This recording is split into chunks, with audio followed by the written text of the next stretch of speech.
All right, good evening. Hope you're all doing well. Yesterday we saw Shita that the reason why we have a shvu in our Mishnah is that what?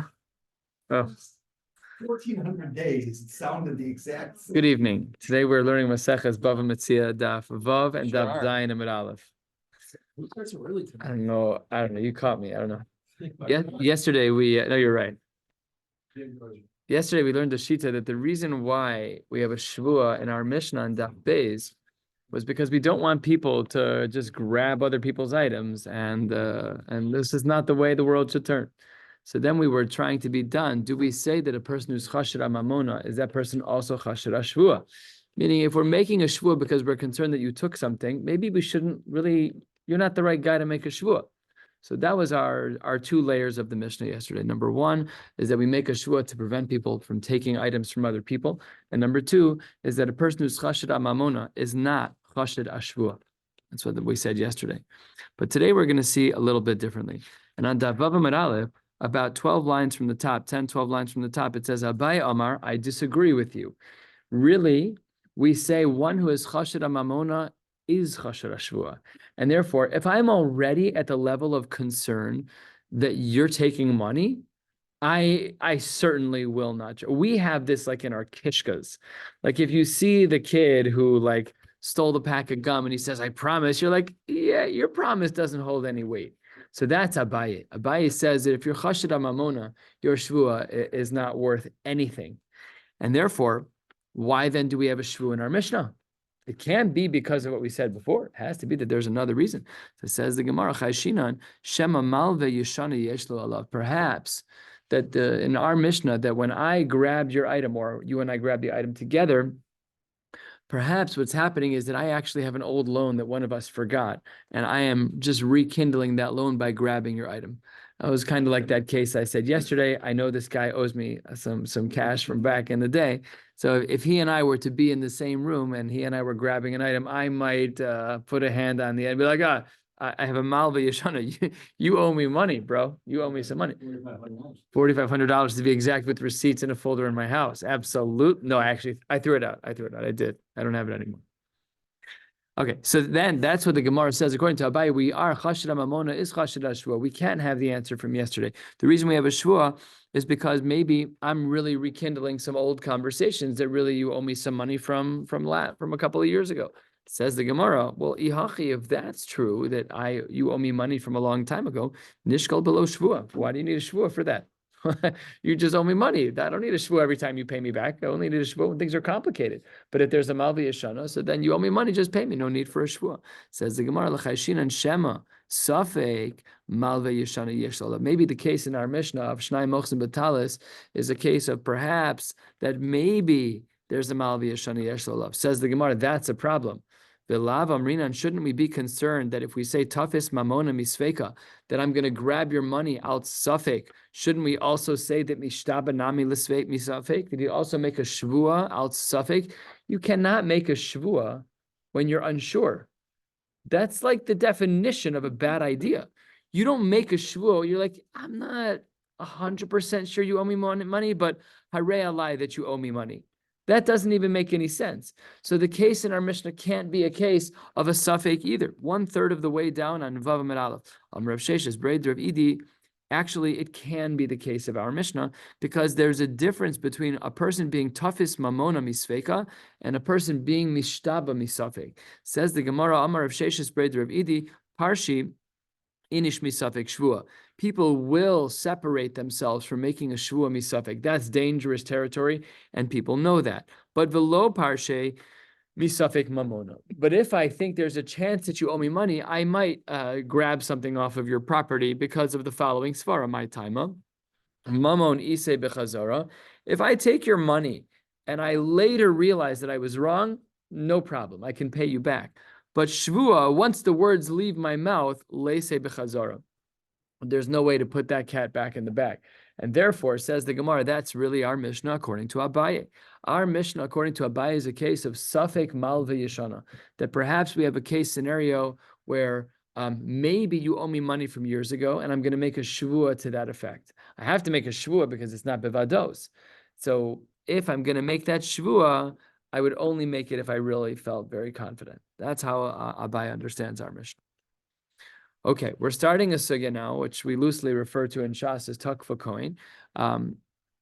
It's really not as hard as everybody says it is. If you've heard the murmurs that people say it's very hard, it's hard, but it's not like it's not. But there's on the other side, there's Takfa Kohen. Is the actual case of the Kohen being Tokeh for Kohen. So this is kind of the beginnings of the sugya, and we'll see that it's very manageable. We'll see. So it says, where are you looking, David? No. Bava Basra, Daf Vav. That was Bava Metzia, Daf Vav. Anyway. I don't know. You got me thinking now. Is it Bava Basra? I don't know. We'll look it up afterwards. Either way, it comes up here with clarity. What? What? I know. We have 4 months. I know. It's true. We'll get there. I'll pick up a Gemara later. Boy Rav Zera. Let's say that I'm standing in Bezdin. You're holding the item that we're fighting about. And says the Gemara, Takfa echad befanenu mahu. I reach over and I grab it out of your hand in front of Bezdin. What implications does that have? So says the Gemara, Hechidami. Shasik. If I grab it out of your hands and you stand there silently, then perhaps oduye odile. Then that's your admittance that it was never really yours and that it was in fact mine. But if I take it out of your hands and all of a sudden you start screaming and kicking that it's yours, so my dahav what? Okay, like obviously we're not going to award the guy who grabbed it out of your hands if you're screaming because it seems like you still have some teeth. It seems like you still have some skin in the game. So says the Gemara, that can't be it. Therefore, lo tzricha. What is the case that we're talking about of takfa echad befanenu? Lo tzricha deshasik me'ikara. I grabbed it out of your hand. You were at first quiet, and v'hadar tzavach, and only later did you scream, my. What then would be the halacha? Do we say that if you were silent in the beginning, therefore you it's as though you're agreeing that it wasn't yours? If I took it out of your hands and you're silent, and then later when you screamed is irrelevant. Odilma, perhaps kaven de katzava chashta, since you're screaming now 5 minutes later, but you were silent before. No, maybe when you're screaming now, it reveals to us that the only reason why you were quiet earlier was savar hakachazu le rabbanan, that the rabbi saw that this unjust act of him grabbing something out of my hand. It's kind of, you can imagine the scene. If somebody grabs something out of your hands in front of Bezdin, you look up at the judges and they're like, oh, I guess it's not yours. You're like, what are you talking about? You just grabbed it out of my hand a second ago. So that's shasik v'katzavach. That's how the Gemara says. So this is what we're trying to answer. This is the case of takva echad b'fanenu, where when I take it out of your hands, you're first silent, followed by screaming. How do we view that? And the Gemara says halfway down a little bit more, Amar Rav Nachman, Tashma. Let's see if we can find an answer to this case scenario. But medvarim amurim, what is the case in the brisa? Sheshnei madukin ba. Both of us are holding on to it. Aval ha'isa talis yotzeis mitachas yado shel echad mehen. If the talis leaves one person's hands, then, namely now only one person's holding it, then we employ the typical rule of hamotzi mechavero olav araya. So hechidami, what is this case where we say in the Reisha that Shnehem Adukin, and what is the Seifa where we say that where it's Yotze Mitachas Yado that it's Hamotzi Mechaveru? If you want to say it's like we thought the brisa above was, where we said it's shasik first and katzavach afterwards, that case should be obvious. It must be where the guy grabbed it out of your hands in front of Bezdin. Says the Gemara, therefore maybe we should have an answer that it's hamotzi mechavero alav araya, namely your shtika was the evidence that we needed, because it says hamotzi mechavero alav araya. So the Gemara says, lo, that's not correct. What was going on in this brisa? They showed up both holding on to the item at the same time. The Chachamim, the Bezdin says, okay, guys, divide. We're saying yachloku, divide the items. So v'nafku, they left Bezdin while Bezdin tended to other matters. V'hadar, and then they came back in the room. V'hadar also, when they came back, hitafis lachad mineo. When they came back, only one guy was holding the item. Duffel bag full of cash, right? So says the Gemara, Hi Amar Aduye Odile. One guy says, the guy who's holding the bag says, the other guy agreed that it's mine.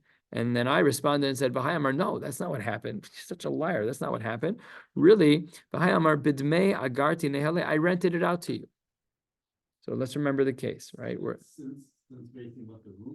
Yeah, we went out of the room. And when we came back in, you're holding the bag and I'm not. You claim Phil admitted that it was mine. We worked things out.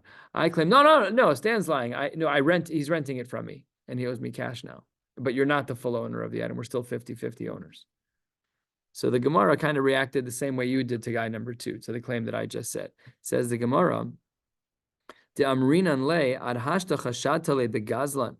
5 minutes ago, you thought Stan was a thief. Now you're in business with him? V'hashta mugras below sade. You lent this guy, you're renting from him without edim? Are you crazy?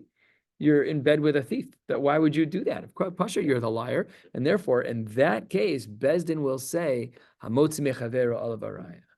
Why? Because there's no possible way, no normal businessman in his right mind would go right back into business in that moment with a guy who 5 minutes ago I was saying was a thief. It would never happen. You want to tell me there were witnesses, whole new level of conversation, but without witnesses, you guys solved this behind closed doors and you made a horrible decision. Pasha, that I'm lying. Pasha. Another possibility within the Brisa is only one guy's holding on to it. The other guy's holding on to little strands at the edge. I don't know what the perfect example is, but if you can imagine, there's a purse. And one guy is holding on to the purse, the body of the purse. The other guy is holding on to the handle of the purse. The handle is not the purse. If I'm holding on to the body of the purse, possessions is 9/10 of the law. The handles don't count. So that's what the Gemara says over here, that perhaps the case we're dealing with is v'idach misrach basruche, that the other guy is just holding on to the strands at the end. And ve'afilu the sumchus, even according to sumchus, and we saw his shita earlier, we're on the last of the short lines on Bava and Aleph. Even according to Sumchas to Amar Maman Amutlab Safek Cholkin below Shvua, even though normally he would have said that when we have monies that are besafek, we're cholik below Shvua, he wouldn't say that here. Mo de Sumchas de Sircha Lav Klumhi. He would agree that if all you're holding on to are the little strings at the edge, I'm not even sure if the strap of a purse is the right example. It might be too chashuv. Let's imagine that the edge of a talis has these kinds of strings on it. These are for sure sruche. These are for sure the things that are minimal. These are for sure the things that are super, super minimal. And therefore, if I'm holding on to this and you're holding on to the body, even Sumchus, who would say you're typically cholkin below Shvua, not here. Sircha is nothing. Okay, let's get into the takva sugya. Im tim salomar, if you want to say that takva echad befanenu motziano samiyado, takva, if I take something out of your hands in front of Bezdin, Bezdin is motzi miyado, meaning you're grabbing it out of my hand is really irrelevant. If that's how we hold, then even while you're holding it, because it's not really yours, Bezdin wants you to give it back. Because you're holding it when you shouldn't be, then hektisha eina mekudeshes. So I grabbed an item out of your hand. Bezdin said, motzian, that's not yours. So, okay, if it's motzian, what does that say about me? It means that I'm not the owner. If I'm makdish during the time that I'm holding it, then it should be a 0. However, if I took it out of your hands, and ein motziano samiyado, and Bezdin says that now that you're holding it, possession is 9/10 of the law, therefore it's as though you own it, then hektisha below takva mahu. Then if I wanted to be makdish without having taken it, what would be the din? Let's get the case super clear, because otherwise we won't understand the next many lines of the Gemara. According to the Shita, that if I take it out of your hands, that it's mine, then even if I don't take it out of your hands, can I be makdish it verbally? You're still holding it. I'm not holding it. But had it been that I grabbed it out of your hand, the Chachamim would have awarded me that item.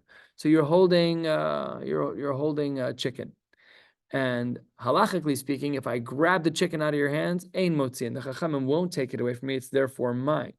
So now I could be makdish it had it been in my possession. But since in theory I could take it, but I didn't take it, so then while it's still in your possession, can I be makdish the animal? I could make myself owner. Hamotzi mechaber al varaya. Right. 9/10. So because possession is 9/10 of the law, so when I take it out of your hand, so therefore it's no longer yours, or at least you have to bring a raya if you want to take it out of my hands. Is that possession enough that it makes it mine? It seems from this shita that im tim tzalomar, that we say ein motziano samiyado, that if right now it's in his hands. It's not after I take it out of his hands. Now it's in my hands. And now Bezdin's got their hands thrown up in the air. They don't know who owns it. So possession is 9/10 of the law. Right. Right. Okay. This is the machlokes that you're seeing in the Gemara. Do we say that if I grab something out of your hand, that it brings me to the point of ownership because of hamotzi mechaver olav araya? We don't know. It's two shitas. But according to the shita that it makes me the owner, so therefore I could theoretically take it whenever I want and make myself an owner. Therefore, according to that shita, if I verbally am makdish the item while it's still in your hands, is that hekdesh? Yes or no? Hekdesha below takva mao. Can I be makdish it even though it's still in your hands, in light of the fact that in theory I could always take it? That's only if the guy doesn't scream right away. Correct, maskim. So it's not like he had the power to make it his by taking it. The guy. It's just because of hamotzi mechaver olav araya. It's not like a kinyan, but it's not possession is 9/10 of the law. So the chachamim are looking at that and saying, this is now a new case of hamotzi mechaver olav araya. Guy number 1 had it. Well, guess what? Guy number 2 has it. Bezdin has no other data. We don't know who owns it. So possession is 9/10 of the law. So if it's true that possession is 9/10 of the law and hamotzi mechaver olav araya, then since in theory I could always grab it out of your hand and make it mine, then if it's still in your hands, can I be makdish it below takva, even if I didn't take it out? It's a theoretical question. It's an important theoretical question, but it's a theoretical question nonetheless. Let's say I'm looking at a bag of money in that you're holding, and I know that it's a lost item. I know it's a lost item. I also know that I'm stronger than you and I could take it out of your hands. Can I be makdish it while you're holding it, knowing full well that I could take it out of your hands? I'm bigger than you. So that's the Gemara's question. Yeah? What are you thinking? It's not like he could always take it out of his hand. Not always. The other guy. It has to be the case as the Gemara frames it. Takva echad bifanenu. Yeah. It's a theoretical question. If I took it out of your hands and it would have been mine, then can I be makdish it even if I have yet to take it out of your hands? If you could just like stop you just by saying assuming you read it. Okay. The question. This is always true in Gemara. When you're asking, when you're learning a sugya in Gemara, the case is as is, right? There's a lot of what ifs, and right, you're adding tzavcha or shasik, for pashut. If he's so bad, if Tzavcha wasn't factor, because then you could say anybody could always just take it, and then theoretically it wouldn't be. Right, correct. Could be the Rishonim say that he was. I didn't look, but it could be that the Rishonim say that he was shasak. But whatever the case is, we know it's a case where the halacha would be ein motziin, where because I took it out of your hands, I'm therefore in a scenario of ein motziin, I own it. So now that I know that I always could own it, then while it's in your property, can I be makdish it?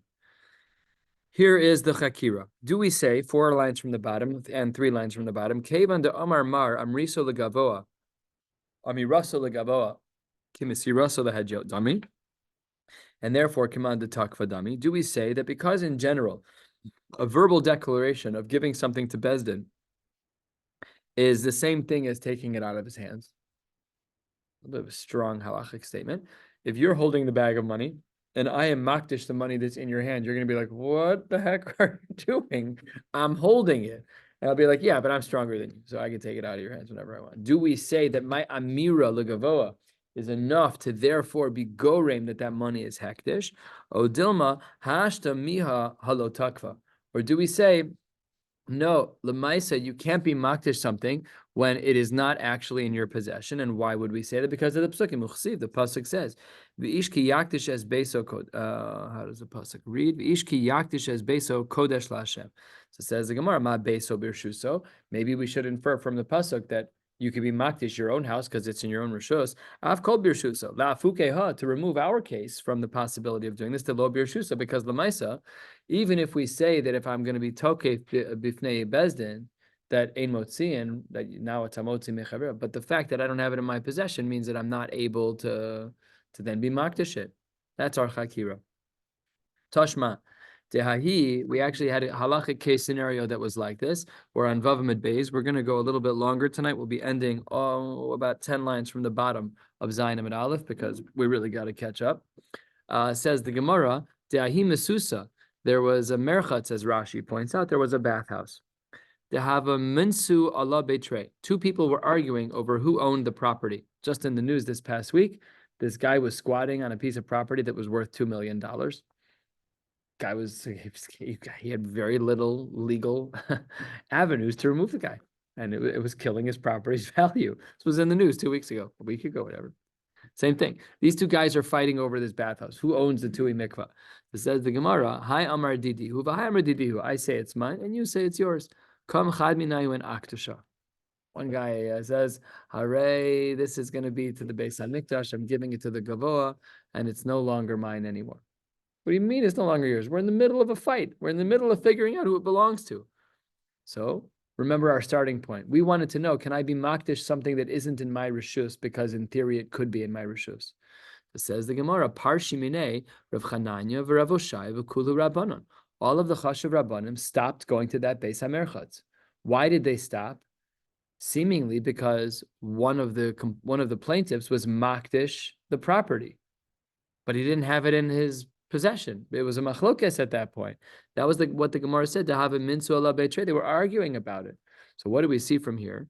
Perhaps we see from here, to answer our question from the bottom of Vav and Aleph, is that when a person could be tokef, but he doesn't yet have it in his hand, because had he been tokef, it's ein motzi, and then his verbal declaration of hekdesh is sufficient. And we see that because Rav Chananya and Rav Oshaya would no longer use this Beis HaMerchatz. After all, there was still a machlokas, and we see that it's still going to be restricted. So that seems like a reasonable answer. V'amar le Rav Oshaya le Rabba. Rav Oshaya says to Rabba, Ki azlos kamed Rav Chizda lekafri boy mine. Can you please, Rabba, Rav Oshaya says to Rabba, when you go to Rav Chizda, can you please ask him this question as to whether or not we should not be using this merchatz? So says the Gemara, Ki asa l'sura, on the way, Rabba ended up in Surah. It was on the way to Kafri, but he hadn't made it yet. And Amar le Rav Hamnuna mas nisinhi. Rav Hamnuna said, hey, we got an answer to this question. You don't need to go all the way to Kafri. I'll answer it for you. Safek bechoros. When we have a case of an animal that's a safek bechor, or a person that's a safek bechor, we know the mitzvah of pidyon haben is that a person has to be podeh their child from a Kohen with chamesh slaim, or you have to be podeh or give over the animal that's a bechor to a Kohen. So that means there's a tension between me, the Yisrael, and you, the Kohen. Does my child belong to you, or does my firstborn animal belong to you? So says the Gemara, quoting a Mishnah. This Mishnah is from Maseches Taros. Echad bechor adam ve'echad bechor behema, bein toharim bein tmein. Any person or any animal, even if the animal's tamei, hamotzi mechavero olav araya.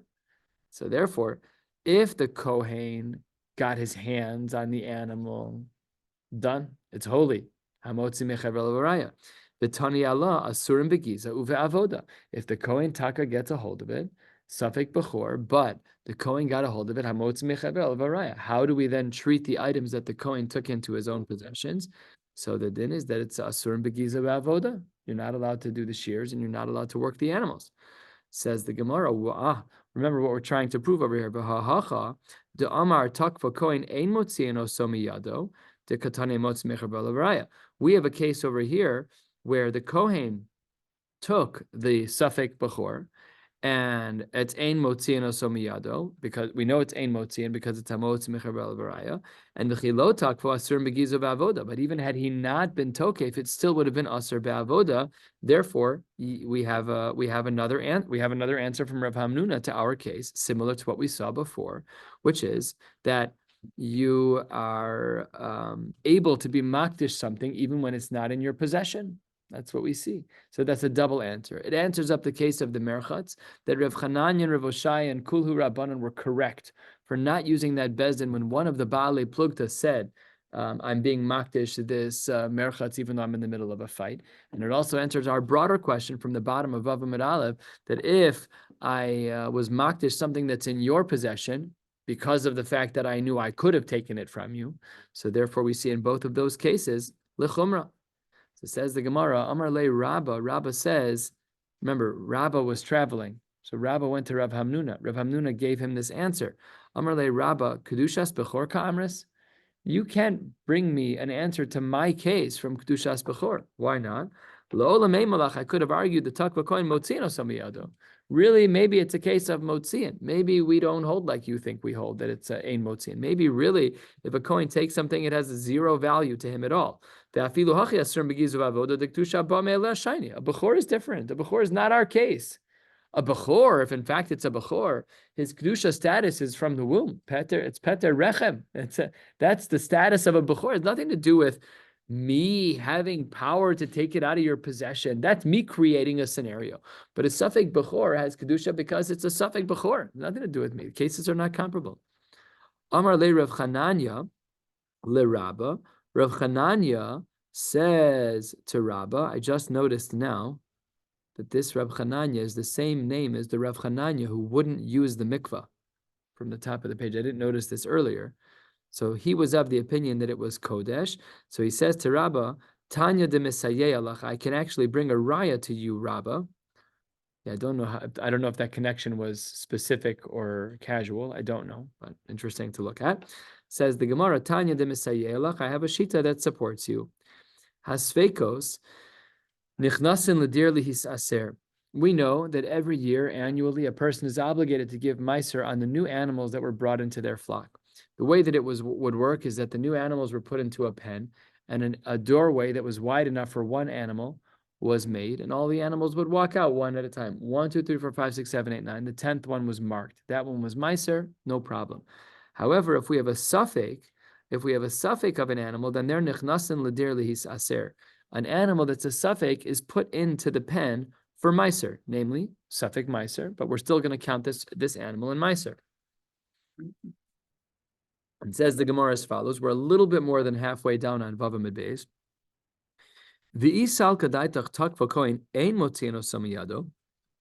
If you are of the opinion that a kohen who snatches up an item, we assume it's his, and we don't have to take it out of his possession anymore, then amay nichnasin l'dir. If the kohen owns it, why would I put an animal that's a suffix into the meiser pool if it's actually now owned by the kohen? That animal doesn't belong in here. Ella, it must be that we don't hold that takva kohen ein motziin, that a takva kohen doesn't have to give it back and he owns it. Maybe it's takva kohen motziin, that when a kohen takes it, he doesn't own it and he does have to give it back. Because if we didn't say that, the nimsa zeh poter mamono b'mamono shel kohen, then it seems like you're going through a meiser process when one of your animals literally belongs to the kohen already. That doesn't make any sense. You have a pen filled with animals, and some of them belong to the kohen. You're doing 1, 2, 3, 4, 5, 6, 7, 8, 9, and then mark the 10th, but one of them belongs to the kohen already. That's not meiser. That's not how meiser works. We need them to be the Yisrael's animals. That's not meiser. So that's how the Gemara argues that perhaps our Havamina was incorrect from the bottom of Vav Amid Aleph, and really takva kohen is motziin, and really he doesn't own it. Amar le Abaye, Abaye says, Imi shumha lo tisaye mar. Abaye says, if you're going to argue from that Mishnah, you're going to try Rav Chananya to support Rabbah, that's not a very good argument. Because Hacha b'maya skinan, what was going on in the Brisa right in the middle of the page that Rav Chananya brought of Hasveikos nichnasin l'dir lihis aser, says the Gemara, Hacha b'maya skinan, kigon deles le elatisha v'hu. There was only 9 regular animals, and then this 10th animal was a suffix. Demanavshach, one way or the other, the following should happen. Ibarchi yuvahu, if the animal really, when we clarify the suffix, really belongs to the Israel, so then shapir kame aser, then you're doing great. You were ma'aser the 10th, and your suffix, let's say you clarified it in the future, so your suffix would end up being in a case scenario where it was real meiser. And ilab bar chiyuvahu tishalab bar isurininu. And if in fact that last animal was a suffix, and it turned out to not in fact be a bar chiyuv, then don't worry. Then really there's only 9 people. Namely, this case is an overly specific case of suffix, and not one that you can learn anything from in regards to takva kohen. You can't learn anything about from takva kohen if a kohen grabs the animal, because the case has an ukimta to it, one of many possible ukimtas. So then after Abaye said that this isn't a good argument to support the sheet of Rabbah, then Hadar Amar Abaye Lav Milsi Amri, you'll excuse me, that didn't make any sense what I just said. In the teaching world, there's a teaching method called learning out loud. And what the teacher does is they speak out loud what their thinking process is. So what Abaye said is, oh, Rav Chananya, you wanted to say something beautiful about Rabbah. Yeah, that doesn't really work because you know what? Maybe this manavshach, this manavshach, that. You know what? Actually, that doesn't make any sense either. So that's where we are now, where Abaye is recanting his rejection of Rav Chananya's raya to Rabbah. And Hadar Amar Abaye, 5-6 lines from the bottom of Bava Beis, that lav milsahi de amri. The sveika lav bar asurehi, that whenever we have a suffix, an animal that's a suffix is never shaykh to be part of meiser. Let's just make up a terminology, suffix meiser lakula, right? You don't take an animal that's a suffix and put it into the pen. You don't do that. How do we know? It's none. Kafatz echad minha menuyan lesochan. Let's say you did your 1, 2, 3, 4, 5, 6, 7, 8, 9, and let's say animal number 3 was outside now grazing in the larger pen. He was already one of the counts. The 10th one of that pack was Meiser. Animal number 3 jumps back into the main pen of all of the other animals and gets garbled up. We don't know who's who. Oh, so what's the din? Kulan pturin. Now, none of the animals should go through the pen anymore, should go through the gate to do Meiser. Why? Because there's a suffix in there. And therefore, suffix meiser is clearly not done. That's why Abaye rejects his concern from before. If you want to say, like we thought before, that an animal that's a suffix requires to be me'usar, that it has to be put through the pen, then I might have thought that perhaps we should put it through the meiser process no matter what. We don't say this, but I might have thought we would have. Why? What would have been the logic? The bar chiyuvahu shapir me'aser. Had it been that the animal was in fact a real chiyuv, then you did a good job. Then you did your meiser. V'ila bar chiyuvahu, then niftar b'minyan aroi. And if not, then it would have been putter anyways, because there would have only been 9 animals that were actually the real deal. The Amarava minyan haroi poter, that if you have only 9 animals and nothing more than that, you're going to be putter. So Elamayis lach lemeimar, turning to the top of Zayin Amud Aleph, says the Gemara, what must be going on over here? And this is a principle we know throughout Shas as it relates to the world of Meiser for animals. Asiri vadai amarachmana below asiri safek. That is true by this new case of kafatz echad min hamenuyin, the Mishnah that we brought at the bottom, and hachanami in our case too by the brisa in the middle of Bava Beis, where it says asvekos nichnasin ladir lis aser. There too hachanami asiri vadai amarachmana below asiri safek. Says the Gemara, what svekos are we dealing with? We're going to be going until 3 lines into the wide lines. Amrle Ravachami Difti the Ravina, my svekos. What kind of svekos are we talking about? As we already spoke about, Ilema Safik Bechoros, Yehia Kodesh, Amar Rachman Velosha Kvar Kadosh. We can't be talking about something that's inherently Kadosh. That can't be what our case of Safik is talking about. So therefore, we have to try something else. What's our second answer? Ella, it's a Safik Pidyon Peter Chamor. We're talking about being a pidyon of a Peter Chamor, to redeem a Peter Chamor, as the Pasuk writes, that a Peter Chamor tivdeh b'seh. That when you have a Chamor, that animal is not such a Geshmak animal, but we're pods at the animal with a seh. So that's the case we're talking about. That's what the Gemara says, Zayin Amud Aleph, 6 lines down.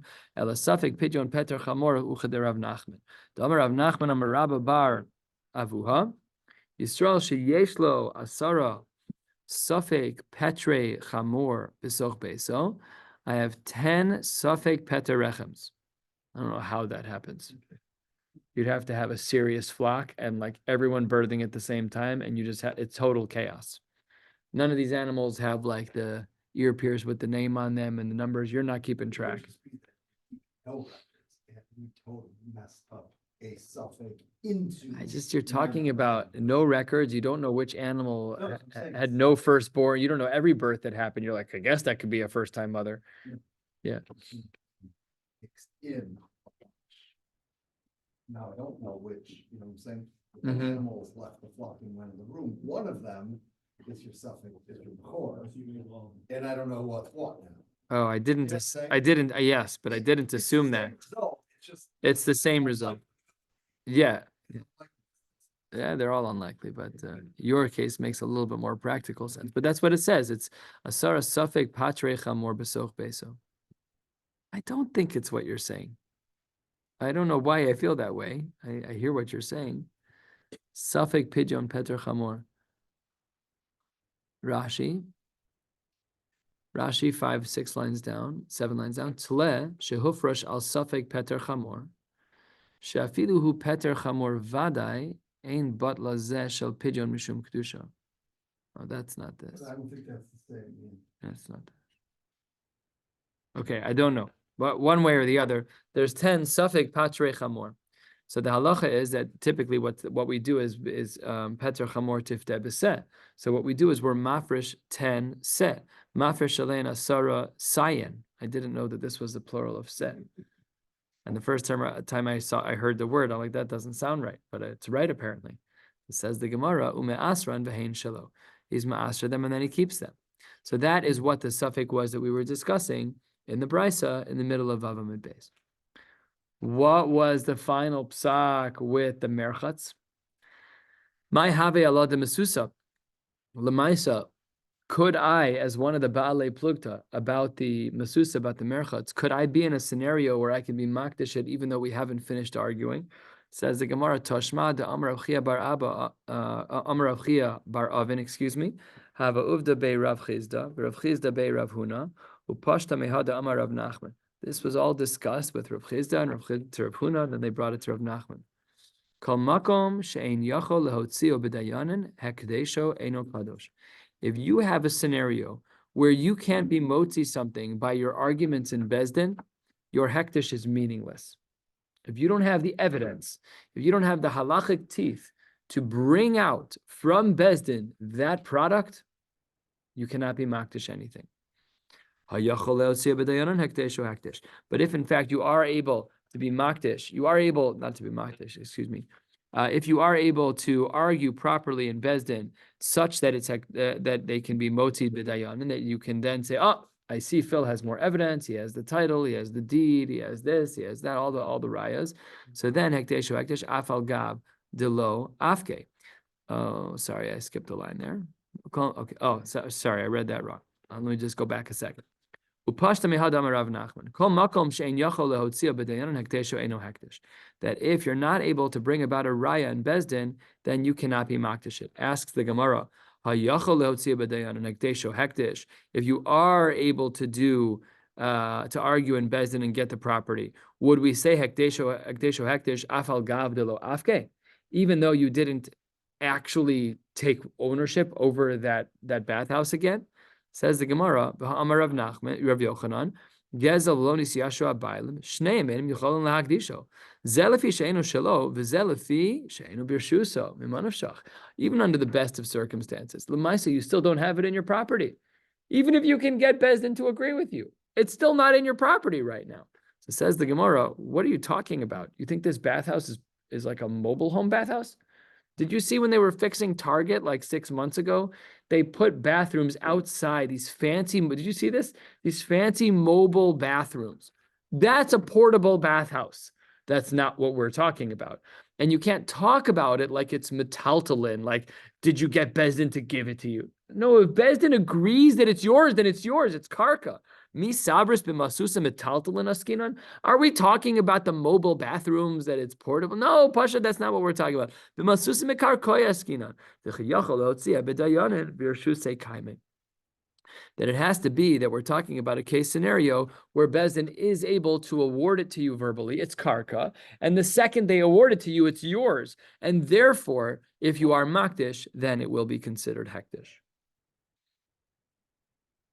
Halfway down at the 1 dot, at least that's what I have here.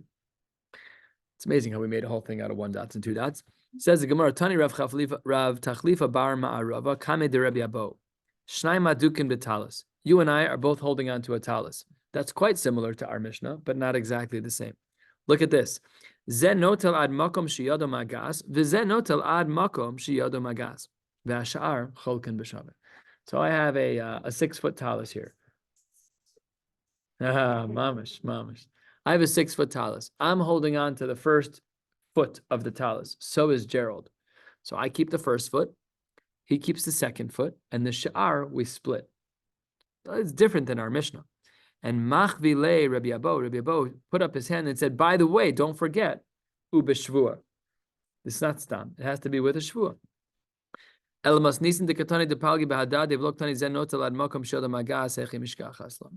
Why is our Mishnah different? Let's talk about a case that's a little different. Gerald is holding 1 foot of the 6 feet. I'm holding 2 feet of the 6 feet. What's left is 3. I end up with 3.5. He ends up with 2.5. That's what this Mishnah says over here. Our Mishnah would say no distinction. We don't care how far of a grip you have. Lamaisa, we split. Nobody, look, got to take it out the tape measure. That's not what we do. This Mishnah says we do that. Our Mishnah says no. Amar Rav Papa, the Tzvise, the Karkashta. What we're talking about in this case over here is where you're holding on to the fringes. And that's why things are different. Amar of Mesharshia, Shma Mina, that Hai Sudra, Kevan de Tafis Be Shalosh al Shalosh, Karinan Beven Nasan le Ehu, Dechaman de Pasik Dami Vikani. That when we're dealing with a grip of 3 finger breadths by 3 finger breadths, that's called Vinasan le Ehu. This is the pasuk in Sefer Rus. We're not going to go into the details, but it says at the end of the pasuk, Kol davar shalaf ishna alov v'nasan l're'ehu v'zos ha'tu'uda b'Yisrael. So if it's 3, not tfachim, shalosh is etzbos. If it's 3 etzbos by 3 etzbos, that's considered more than the karkashta. One last little discussion. Says the Gemara, Umayshna midrav chizda. I don't understand. You're telling me now 3 finger breadths? Hold on 1 second. Damar chizda get biyado mishicha biyado. She's holding the whole get, but he tied a string on the get, and he's still holding on to the get. Very bad marriage. We had said over there in the name of divorce. What? A much worse divorce. It's a much worse divorce. Very good tights. Yes. So it says Rav Chizda, if she's holding the get and he's holding the string, im yachol lenatko laviu etzlo ena megureshes. But why? It's fringes. You're not holding on to anything bi'ikaron. You're not holding on to 3 finger breadths of the get.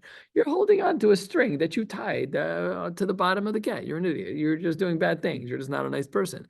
And v'im lav, if he can't pull the get in his way, because if he does, it'll tear the paper, whatever. So then migureshes. So then Rav Chizda is a kasha on our sugya. We said in this mission over here that if you have a grip, then your grip matters, but as long as it has to be shalosh, it has to be 3 etzbos. Rav Chizda says it's a rope. There is no shalosh. Says the Gemara, gittin are different. And this is an answer that we could all have anticipated from having learned gittin. Hasam krisus ba'inan veleka. Now, if you can pull the get out, that means that she's not divorced because she doesn't have the get.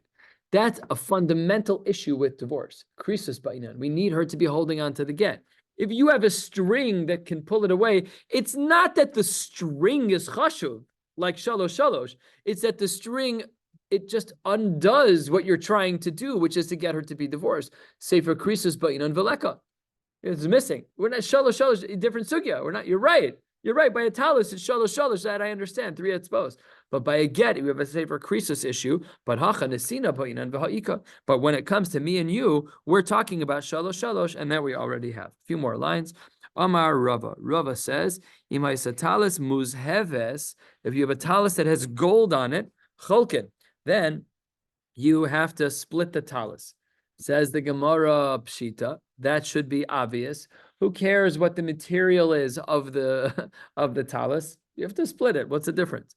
First of the long lines, says the Gemara, Lo tzricha de kadava bemitzi, where the gold is in the middle. Says the Gemara, what does that mean? The gold is in the middle. Who cares? Split the garment. What do you mean that the gold is in the middle? No. Hanami pshita. Lo tzricha de mikrav legabe dechad.